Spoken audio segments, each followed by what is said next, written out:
اور یہ بہت ہی سادہ مزاج لوگ تھے، ہوشیار لوگ تھے۔ یہ متحمل مزاج اور دور اندیش نوجوان تھا۔ تقریر کی قلہ داری کا عہد سنبھالتے ہوئے اس کی وہم و گمان میں بھی یہ نہ تھا کہ تقدیر خداوندی اس کے خاندان سے اتنا بڑا کام لینے کا فیصلہ کر چکے ہیں جس کی تذکرہ قیامت تک گونجتے رہے گی، اور مؤرخین تاریخ کا وہ باب نہایت سرمستی کے ساتھ تحریر کرے گا جس میں اس کی اولاد کے شمشیروں سے صلیبیوں کے صفحے درہم برہم ہوتے نظر آئے گی۔ شام کی سیاسی صورتحال کئی برس سے گزر گئے۔ تقریت کے قلعے میں نجم الدین ایوب نہایت تشویش کی نگاہ سے اس ہنگامی محشر کا نظارہ کر رہا تھا جو شام کے ساحل پر بیپا تھا۔ بیت المقدس کے علاوہ انطاکیہ اور اڈیسا جیسے مضبوط ترین اسلامی مورچوں تو بہت پہلے نصرانی کے قبضے میں آ گئے تھے، مگر ان چند سالوں میں اوقات، طرابلس، تارتوس اور حسن الاسراب سمیت درجنوں چھوٹے چھوٹے بڑے بڑے شہر اور علاقے بھی ان کے سامنے سرنگو ہو چکے تھے۔ تقریباً 518 ہجری 1124 میں سیدون کا مستحکم قلعہ بھی نصرانیوں کے ہاتھ آ گیا اور شام کے ہر حاکم اور قلعہ دار کو اپنے علاقہ خطرے کے ضد میں نظر آنے لگا۔ یہ شام کے ساحلی علاقوں میں نصرانیوں کے عروج کا زمانہ تھا۔ ان کی ناجائز ریاست شمال سے جنوب تک تقریباً 800 کلومیٹر طول میں پھیل گئی تھی، اگرچہ چوڑائی میں ان ساحلی مقبوضات کا رقبہ تقریباً 80 کلومیٹر سے زیادہ نہ تھا، مگر اسی طرح شام کے تقریباً تمام اہم بندرگاہیں جو بحر روم کے ساتھ لگتی تھی یورپ کے ہاتھ آ چکی تھی۔ غزہ سے لے کر انطاکیہ کے شمال تک تمام ساحل ان کے پاس تھے۔ مختلف یورپی بادشاہوں کے نائبین اپنے مفتوحہ علاقوں پر مختار حاکم تھے۔ شام کے اندرونی علاقے میں یہ عیسائی ریاست دمشق، حلب، بلبک اور حمات اور عمان جیسے اسلامی شہروں بالمقابل آ چکے تھے اور ان کی ریاست حد بندی اسی طرح تھی۔ انطاکیہ یہ ریاست بحر روم کے ساحل پر لمبائی پر ٹوموس سمراغات کے شمال تک اور چوڑائی میں حلب اور حماد کی اسلامی شہروں تک پھیلی ہوئی تھی۔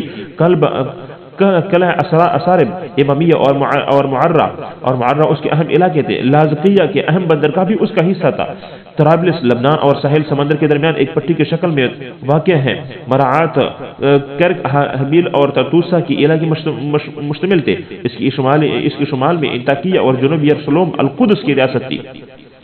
القدس سرزمین بیت المقدس کو یروشلم کا نام دے کر ایک الگ ریاست بنا دیا گیا تھا جو فلسطین، لبنان، شام کے اہم علاقوں سے لے کر اردن اور بحر مردار تک پھیلے ہوئے تھی۔ بیروت، سیدا، کیسارا، ارسوف اور یافا سے لے کر مصر کے سرحدی علاقے اسقلان بھی اس کے تحت تھا۔ الروحا، ان تمام ریاستوں کے شمال میں روحا ریاست تھی، اور اس کے بعد بعض مؤرخین نے یہ بھی لکھا ہے کہ روحا یہ اڈیسا کا مزداق اعزاز کو قرار دیا ہے جو حلب کے شمالی علاقے تھا، مگر یہ درست نہیں ہے۔ اصل میں الروحا شمالی حران کا وہ شہر ہے جسے بزنطینی رومیوں نے آباد کیا تھا، یہ نہر بلیغ کے منافی کے پاس ہے۔ یاد رکھنا ان تمام ریاستوں کے حکمران القدس کے فرمان روا کو اپنا قائد تسلیم کرتے اور یورپ سے تازہ قومت کے ذریعے اسلامی سرحد کو مزید عمل کرنے کے لیے آئے دن کسی نہ کسی سرحدی علاقے پر حملہ کرتے رہتے تھے۔ لیکن پول کی بقول یہ ایک مؤرخ ہے، صلیبی اسلامی علاقوں میں اس طرح گھسے تھے جیسے لکڑی کے پیچل ٹھونک دی جائے، یعنی لکڑی کے ساتھ کیل ٹھونک دی جائے، کچھ عرصے تک لکڑی میں کیل ٹوک دی جائے، وہ گھس جاتے ہیں اس میں۔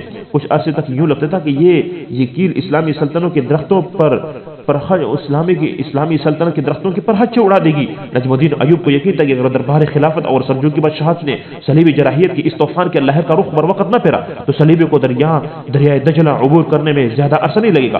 تاہم دربار خلافت کے حالات عالم اسلام درپیش بیرونی خطرات کے تحفظ کے حوالے سے نہایت مایوس کن تھی۔ سلجوقی بادشاہ کچھ عرصے پہلے تک مسلمانوں کی سطوت اور ہیبت کا نشان تھے، بہت ہی خطرناک طریقے سے اور بری طرح آپس میں گوتم گت تھے، اور الفر اسلان اور ملک شاہ جیسے اولوالعزم حکمرانوں کے دو بڑے وارث سلطان مسعود اور سلطان محمود ایک نہ ختم ہونے والی کشمکش اقتدار میں مشغول تھے۔ یہ کینچا تانی 525 میں اس وقت رکی جب سلطان محمود دنیا سے رخصت ہوا، مگر اب سلطان مسعود کو اپنا چچا سلطان سنجر سلجوق، جو آج کل تم لوگ نام اس کا سن رہے ہو، کہ جنگیری سے خطر لائق ہو چکا تھا، جو وسط ایشیا اور خراسان کے ایک وسیع علاقے کا حکمران تھا، اقتدار کی ان معرکوں کے درمیان بغداد کے خلیفہ مستر شد باللہ نے بڑی پامردی سے اپنے مقبوضات کا دفاع کیا اور ہر موقع پر خلافت کے بچی کچی آن بان کو قائم رکھا۔ ان سیاسی چپکلشوں یعنی سیاسی ان تمام چالوں کو اور ان طریقوں کو اور ان طرز و انداز کے دوران کسی کے پاس اتنا وقت نہ تھا کہ وہ شام کے ساحل سے پورے عالم اسلام پر چاہتے ہوئے صلیبی خطرے کو قابل توجہ سمجھتا۔ ان حالات میں نجم الدین ایوب جیسے دردمند مسلمانوں کو کسی سے امید تھی تو وہ بصرہ اور واسط کا والی عماد الدین زنگی تھا جو فرنگیوں کو کئی معرکوں میں شکست دے چکا تھا۔ اس کی بہادری کی داستان عراق اور شام کے ہر فرد کی زبان پر تھی۔ آگے عمادالدین زنگی کے متعلق کچھ باتیں بتاؤں گا۔ سقوط القدس کی بات تقریباً جب سقوط القدس ہوا، یعنی القدس جب صلیبیوں کے قبضے میں آیا، تقریباً 40 سال تک عالم اسلام پر شدید جمہوریت رہا تھا۔ پھر پرے کا یک یعنی جب مستقل طور پر یہ ساکت لہروں میں اضطراب پیدا ہوا اور عمادالدین زنگی کی شکل ایک چٹان عالم اسلام کی دفاع کے لیے ابھر آئی۔ عمادالدین زنگی کے پے در پے حملوں نے عیسائی فاتحین کی دماغ تمام اسلامی دنیا کو زیر نگی کرنے کا خیال نکال دیا، اور وہ فلسطین اور شام کے مقبوضات کی دفاع ہی کو اپنی بڑی کامیابی سمجھنے لگی۔ عمادالدین زنگی کا باپ ستر ملک شاہ سلجوقی کا معتمد ترین غلام تھا۔ ملک شاہ نے اسے قسیم الدولہ کا خطاب دیا تھا۔ وہ نہایت شریف، دلیر اور بیدار مغز انسان تھا۔ ملک شاہ نے اسے حلب کا حاکم بنایا تو اس کے عدل اور انصاف کی ہر طرف تعریف ہوئی۔ اس نے مسل اور دیار بکر کو بھی ملک شاہ کے جانشین سلطان برگیارک کے لیے مسخر کیا۔ اس کے زیر انتظام علاقے کا امن امان مثالی تھا۔ قافلوں کے راستے نہایت محفوظ تھے۔ لوگ بالکل آرام اور سکون کی زندگی گزار رہے تھے۔ 1095 عیسوی میں آ کے ستر سلجوق بادشاہ سے وفاداری کرتے ہوئے قتل ہو گیا۔ اس وقت اس کا بیٹا عمادالدین صرف 10 سال کا تھا۔ آگے ستر ایک دوست کارابوکا نے، جو کہ موصول کا حاکم تھا، اس یتیم بچے کی پرورش کی، یہاں تک کہ یہ بچہ ایک بہت بڑا جوان بن کر موصل کی فوج میں بہادری کے جوہر دکھانے لگا۔ اس کی غیر معمولی قابلیت مشہور ہوتی چلی گئی۔ کارابوکا کے بعد موصل کے جتنی بھی حاکم تبدیل ہوئے، سب عمادالدین زنگی کی جرأت اور مارکہ دانی کو سراہا۔ پھر سلطان محمود سلجوقی کے دربار سے وابستہ ہو گیا، جس نے اس کی صلاحیت دیکھتے ہوئے 518-1124 اسے واسط اور بصرہ کا جاگیردار بنا دیا۔ یہاں ایک سردار کی حیثیت سے اس نے خوب شہرت حاصل کی۔ پھر سلطان نے اسے اپنے شہزادوں کا خاص استاد مقرر کر دیا، جسے اتالیق یا اتابک کہا جاتا تھا۔ یوں عمادالدین زنگی اتابک کے لقب سے مشہور ہوا۔ اس نے سلجوق بادشاہ کی خدمات انجام دیتے حیرت ناک کارنامے انجام دیے۔ 520-1126 میں سلطان کے خلیفہ بغداد سے عمادالدین زنگی نے بغداد کے افواج سے واسط کو بڑی خوبی کے ساتھ بچایا۔ یہاں نہیں بلکہ اس نے بغداد پر اس زور اور طاقت سے جوابی حملہ بھی کیا کہ خلیفہ مصالحت پر آمادہ ہو گیا۔ اس وقت نے سلطان کی نظر زنگی کا رتبہ بہت بڑھ گیا۔ اس نے اسے بغداد کا منتظم اعلیٰ بنا دیا۔ 521-1127 میں سلجوق بادشاہ کے ماتحت موصل کا حاکم امیر برس کی فوت ہو تو سلطان محمود کو عمادالدین زنگی اس عہدے کے لیے موزوں لگا، چنانچہ اسے موصول اور دیگر علاقوں کا حاکم بنائے۔ یہ موصول کی دولت عتابیہ کا آغاز تھا۔ صلیبی خطرے کا ادراک عمادالدین زنگی صلیبیوں کے خطرے کے پوری شدت سے محسوس کر رہا تھا کہ صلیبیوں سے خطرہ ہے، کوئی نقصان ہمیں نہ پہنچائے۔ ادھر الجزیرہ، کردستان اور شام کی چھوٹی مسلم ریاستوں کے خانہ جنگیوں کے بحث مسلمانوں کی طاقت منتشر ہو رہی تھی، اور اس طوائف الملوکی کو ختم کیے بغیر صلیبیوں سے بھرپور مقابلہ ممکن نہ تھا۔ چنانچہ عمادالدین زنگی نے موصل کی نظام حکومت کو مضبوط کر کے ان کے بکھرے ہوئے آزاد ریاستوں کی طرف پیش قدمی کی، جن کی طاقت مسلمانوں سے لڑنے میں صرف خرچ ہو رہی تھی اور صرف ہو رہی تھی۔ اس نے نصیبین، سنجار اور خابور جیسے شہروں پر قبضہ کر کے اپنے عملداری شام کی سرحدوں سے ملا دی۔ 523-1129 میں وہ دریائے فرات پر عبور کر کے عیسائی مقبوضات کے راہ میں حائل مسلم ریاستوں کی طرف بڑھا۔ حسن، بزاغہ، حماد، حلب اور حمص جیسے اہم شہر کے بعد دیگر اس کے سامنے سرنگو ہوتے چلے گئے۔ اب وہ عیسائی آمنے سامنے آ چکے تھے۔ 524-1130 میں اس نے فرنگیوں کے مضبوط ترین علاقے حسن اصارے پر حملہ کر دیا۔ ایک خونریز جنگ کے بعد فرنگیوں کو شکست فاش دے کر قلعے کو منہدم کرا دیا، تاکہ آئندہ نصرانیوں کو یہاں قدم جمانے کا موقع نہ ملے۔ نصرانیوں کا دوسرا اہم قلعہ حرام تھا، جس کے والی نے صلح کی درخواست کی۔ عمادالدین زنگی کی فوج بہت زیادہ تک چکی تھی، اس لیے اس نے حرم کے سالانہ نصف آمدنی اصول کرنے کے معاہدے پر صلح قبول کر لی۔ عمادالدین زنگی کے ان فتوحات سے حلب، حماد اور گرد نواح سے بہت شہر نصرانیوں کے مظالم سے محفوظ ہو گئے۔ ان علاقے کے عوام نے مدتوں بعد سانس لی۔ عمادالدین زنگی کے ان مہمات کے بعد اس کے عقائب ولی نعمت سلطان محمود سلجوقی کا انتقال ہو گیا۔ انا للہ و انا الیہ راجعون۔ اس کے دوسرے بھائیوں میں خانہ جنگی کا ایک نیا سلسلہ شروع ہو گیا، جس میں عمادالدین زنگی کو بھی حصہ دار بننا پڑا۔ راہ جہاد کے دو مسافر مشیت الہی نجم الدین ایوبی کو عمادالدین زنگی سے ملانا طے کر لیا تھا۔ یہ ملاپ اس لیے ضروری تھا کہ اس سے ایک نئی کہانی وجود میں آنے والی تھی، جو کہ بہت بڑی ہے۔ کہانی کیا تھی؟ چلیے سنتے ہیں۔ سلطان محمود سلجوقی کی موت کے بعد 526-1132 میں عراق اور خراسان کی سیاست پر سلطان سنجر سلجوقی پوری چھا گیا تھا۔ اس نے سلطان مسعود کو شکست دے دی اور بغداد کو تابع رکھنے کے لیے عماد الدین زنگی کو دعوت دی کہ وہ بغداد کے منتظم اعلیٰ کی حیثیت سے وہاں پہنچے۔ چونکہ یہ سب کچھ خلیفہ کی مرضی کے خلاف تھا، اس لیے اس نے عماد الدین زنگی کو روکنے کی تیاری کر لی۔ 27 رجب 526 13 جون 1132 کو عماد الدین زنگی اور بغداد کے افواج میں بڑی خونریز جنگ ہوئی۔ عماد الدین زنگی کے ساتھ بنو اسد کے سردار 20 بنے صدقہ کے جنگو بھی تھے، جو لشکر کا اہم ترین حصہ تھے۔ جنگ زوروں پر تھی کہ دبیز بن صدقہ میدان چھوڑ کر بھاگ نکلا۔ دیگر عمراء بھی اس کے پیچھے ہو لیے۔ عماد الدین زنگی میدان میں تنہا رہ گیا اور اپنی عادت کے مطابق جم کر لڑتا رہا، مگر جب اس کے ساتھی بہت کم رہ گئے تو اسے پسپائی اختیار کرنا پڑی۔ اس نے بڑی شکستگی کی حالت میں موصل کا رخ کیا۔ راستے میں چند منازل طے کرنے کے بعد اسے ساتھیوں کا تھکن برا حال ہو چکا تھا، وہ مزید سفر کے قابل نہیں تھے۔ سواریاں بھی تک چکی تھی۔ زخمی کو معالجے، سپاہیوں کی خوراک اور سواریوں کے چارے کی سخت ضرورت تھی۔ ایسے میں ان کی نظر دریا دجلہ کی پارت تقریت کے قلعے پر پڑی اور مقام تھا جہاں مشیت خداوندی راہ جہاد کے دو مسافروں کو ملانا چاہتے تھے۔ قلعہ دار نجم الدین ایوبی دریا کے کنارے ٹہرنے والی اس تباہ حال فوج کی درماندی اپنی آنکھوں سے دیکھ رہا تھا۔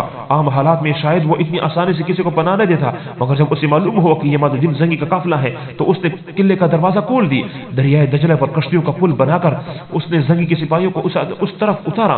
مسافروں کے لیے خوراک اور سواریوں کے لیے چارے کا فوری بندوبست کیا۔ زخمی کے علاج معالجے کا بہترین انتظام کیا۔ عماد الدین زنگی 15 دن تک وہاں ٹھہرا رہا۔ نجم الدین ایوب اس کی خدمت گاری کے لیے مستعد رہا۔ جب اتابک زنگی وہاں سے موصول روانہ ہوا تو اس کے دل میں نجم الدین کے لیے بڑی جگہ بن چکی تھی۔ زنگی کی نہایت مہمات ان دنوں زنگی کی زیادہ تر توجہ عراق کی سیاست پر تھی، کیونکہ ان دنوں خلیفہ مسترشد باللہ سے سلجوقی کی کشمکش وقت سے جاری تھی۔ لہذا خود زنگی بھی بعض مہمات میں بغداد کے خلاف سفرا ہوا تھا، تاہم بعد میں اس نے خلیفہ سے صلح کر لیا اور مرکز خلافت کا حسب سابق احترام کرنے لگا۔ خلیفہ مسترشد باللہ کے دور عماد الدین کو فیرنگی کے مقابلے کے لیے کوئی نئی مہم شروع کرنے کا موقع نہ مل سکا، البتہ وہ کردستان میں اپنے سرحدوں کو وسیع کرتا رہا۔ 528 میں 1134 میں کردوں کے کئی علاقوں پر قابض ہو گیا۔ دمشق کا حاکم اسماعیل بن بوری شمس الملوک اپنے حکومت کی کمزوری کے باعث فرنگیوں سے خوفزدہ تھا۔ اس نے زنگی کو خود دمشق پر قبضے کی دعوت دی۔ چنانچہ زنگی نے دمشق پر حملہ کیا، مگر شمس الملوک کے درباریوں نے دمشق کو زنگی کے حوالے کرنے سے انکار کر دیا۔ اختلاف اتنا بڑھ گیا کہ حاکم دمشق اپنے لوگوں کے ہاتھوں قتل ہو گیا۔ نئے حاکم کے نائب معین الدین انز نے شہر کا دفاع شروع کر دیا۔ زنگی محاصرے کیے رہے، مگر پھر خلیفہ مسترشد باللہ کی طرف سے صلح کے دباؤ پر اس نے یہ مہم ترک کر دی۔ نجم الدین پر بہروز عتاب۔ نجم الدین ایوب نے زنگی کو پناہ دیتے ہوئے اپنے دل کے آواز پر لبیک کہا تھا۔ اس فیصلے میں کسی بیرونی دباؤ کا دخل نہ تھا، مگر جب بغداد میں اس کے سرپرست بہروز جس نے اس کو کردی خاندان کہ کردی خانوادگی کو ترک کے قلعے دار سونپی تھی، اس اقدام کی اطلاع ملی تو وہ ناراض ہوا اور اسے عاقبت نااندیشی قرار دی۔ اس کے باوجود نجم الدین کو اپنے کیے پر کوئی اقدامات نہ تھی۔ تاہم انہوں دنوں ایک اور حادثہ پیش آیا۔ نشانہ بازی کے دوران نجم الدین کی غلطی سے تیر بہروز کے غلام کو لگا، جو مہلک ثابت ہوا۔ نجم الدین کی اس واقعے سے سخت ندامت ہوئی۔ بہروز کے لیے یہ بھی بہت تکلیف دہ تھی، مگر چونکہ ایسا بلا قصد ہوا تھا اس لیے رعایت کی گنجائش نکل آئی۔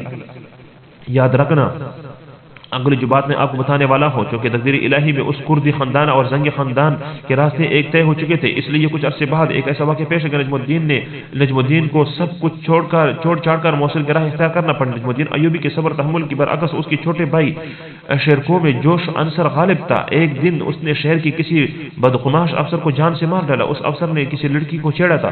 لڑکی نے آ کر شیرکو سے فریاد کی، غضب نہ ہو کر اس افسر کی تلاش میں نکلا، اسے نیزے کی وار سے موقع ہی پر ہلاک کر دیا۔ کہا جاتا ہے کہ مقتول نصرانی تھا۔ اس نے شیرکو سے بےہودہ گوئی بھی کی تھی۔ اسی دور میں مسلمانوں کے سیاسی و اخلاقی تنزل کے باوجود خود افسر تو کو جا حاکم بھی عدالت کی گرفت سے آزاد نہیں تھے، اس لیے شیرکو کے ہاتھوں اس ماورائے عدالت قتل پر حکومت نے باز پرس کی۔ خوج نجم الدین ایوبی اس معاملے میں بھی اپنے بھائی سے ناراض تھا، اس نے خون بہا دینے میں بھی بھائی کی مدد سے انکار کر دیا۔ وہ شکایت کر کے تمام صورتحال بغداد میں اپنے والی مجاہد الدین بہروز کو لکھ بھیجی۔ مجاہد الدین بہروز کو سخت رنج ہوا، اس نے لکھا تمہارا باپ کا مجھ پر احسان ہے، اس لیے میں تم دونوں بھائیوں سے سخت برتاؤ کرنا پسند نہیں کرتا، تمہارے لیے بہتر یہی ہے کہ تقریت سے نکل جاؤ۔ چنانچہ ایوب کے ہاں یوسف کی ولادت ہوئی۔ 9 ماہ ہوئی کہ نجم الدین کی اہلیہ امید سے تھی۔ اسی دوران اس نے ایک عجیب خواب دیکھا، کوئی کہہ رہا ہے کہ بلا شبہ تیرے شکم میں اللہ کی ایک تلوار ہے۔ ادھر نجم الدین ایوب اور اس کا بھائی اب تقریت سے نکل کر اپنی منزل کہیں اور تلاش کرنے پر مجبور تھے۔ وہ عہدے سے معزولی کا حکم نامہ وصول کرنے کے بعد اپنا ساز و سامان لپیٹ کر نہایت دل شکستہ کے عالم میں کسی نہ معلوم ٹھکانے کی طرف روانہ ہونے کو تیاری کر رہے تھے۔ انہیں ایک خوشخبری ملی، گھر میں ایک بچے کی ولادت ہوئی۔ عام حالات میں یقیناً سب چہروں میں خوشی گلنا کر دینے والی نوید تھی، مگر یہاں نجم الدین ایوب کا غم اس کی مسرت پر غالب تھا۔ اس کی سرکاری نوکری ختم ہو چکی تھی، منصب چن چکا تھا، سال ہر سال کی کوشش اور محنت سے حاصل کردہ مقام خاک میں مل گیا تھا، خاندانی وقار پامال ہو چکا تھا۔ ایسے میں کوئی اچھی سے اچھی خبر کی بھی اسے خوشخبر نہیں کر سکتے تھے۔ اس نے مایوسی کے عالم میں اس بچے کو اپنے منحوس تصور کیا جس کی آمد پر اسے اپنے گھر سے بے گھر ہونا پڑ رہا تھا۔ اس پریشان کن خیالات کا اظہار اس کے چہرے سے ہو رہا تھا۔ اس کی حالت یہ دیکھ کر اس کے کاتب نے کہا اجازت ہو تو کچھ عرض کرو۔ نجم الدین نے اس بات میں جواب دی کہ تو بول جو کچھ بولنا ہے۔ معلوم ہوتا آپ اس بچے کی ولادت کو مبارک تصور کر رہے ہیں، مگر جو ہوا اس میں بھلا بچے کا کیا قصور ہے؟ یہ تو اللہ کی تقدیر تھی، اور یہ بھی تو ہو سکتا ہے کہ بچہ کل ایک بہت بڑا بادشاہ بن جائے جس کے ساری دنیا میں شہرت ہو۔ غمزدہ نجم الدین ایوب اس بہلاوے سے کہاں بہلتا؟ اس نے اس جملے کو محض ایک مذاق خیال کیا، البتہ اب اس سے بچے پر پیار آنے لگا۔ غیب کا عالم اللہ کے سوا کسی کو نہیں، اس کے سوا کون جانتا تھا کہ اس بچے کو دنیا کی تاریخ چند عظیم الشان فاتحین کے صف میں جگہ ملنے والی ہے۔ کسی خبر تھی کہ یہ اسلام کا وہ سپوت ثابت ہوگا جس کے کارناموں پر مسلمان کو ہمیشہ فخر رہیں گے۔ انشاءاللہ میرے دوستوں، بھائیوں اور ناظرین، عظیم ناظرین، میں آپ کے ٹائم کو ضائع کرنے کی کوشش بالکل بھی نہیں کر رہا۔ انشاءاللہ اگلے دن میں آپ کو بتاؤں گا کہ وہ بچہ کون تھا اور بچہ کیسے اپنے پرورش پا چکا اور اس بچے نے کیا کچھ کارنامے سر انجام دیے۔ اگلی ویڈیو میں آپ میرے ساتھ رہیے گا۔ آج کی تاریخ کی ابتدا ہے، اس لیے میں ذرا میں آپ کو جلدی یہ ساری باتیں سنا رہا ہوں۔ آج کے بعد یعنی جب یہ اصل دستان کے اندر ہم گھسیں گے تو انشاءاللہ آہستہ آہستہ آرام سے ایک ایپیسوڈ اور ایک ہسٹری آپ کے سامنے میں آرام سے ذکر کرتا چلوں گا، تاکہ آپ کو ایک چیز اور ایک ہسٹری اور ایک مسلم ریاستوں سے آپ باخبر رہے اور آپ اپنے القدس جیسی مبارک سرزمین یروشلم اور بیت المقدس کو فتح کرنے کی طرف آپ کو بڑھاتا رہوں گا، یہاں تک کہ آپ کے دل اب بالکل بےتاب ہیں کہ کب بیت المقدس القدس یروشلم کب فتح ہوگا۔ اور قریب میں آپ کو اس کی طرف لے کر جا رہا ہوں۔ آج اس بچے کے پیدائش ہوئی ہے، اگلی ویڈیو میں کل انشاءاللہ اس کی پوری ہسٹری میں آپ کے سامنے بیان کروں گا۔ آپ میرے ساتھ رہیے گا۔ اگر آپ کو میری باتیں پسند لگتی ہو تو آپ میرے چینل کو سبسکرائب کیجیے گا، اپنے ساتھ اس کو محفوظ کر لیجیے گا اور دوستوں تک شیئر کیجیے گا۔ آپ کو مسلم ہسٹری، اگرچہ میں ابھی تیز بول رہا ہوں، مجھے پتہ ہے کہ آپ کو تھوڑی سی دقت محسوس ہوگی، لیکن انشاءاللہ اگلے چند ویڈیو میں آپ میرے ساتھ مانوس ہو جائیں گے اور میں انشاءاللہ اپنی سپیڈ کو کم کر دوں گا۔ انشاءاللہ آپ خوش ہوں گے اور آپ انتہائی مزے سے اس بات کو سنتے رہیں گے۔ ملتے ہیں انشاءاللہ اگلی ویڈیو میں، تب تک میں آپ سب سے اجازت چاہتا ہوں۔ اپنا بہت سارا خیال رکھیے گا۔ اللہ حافظ۔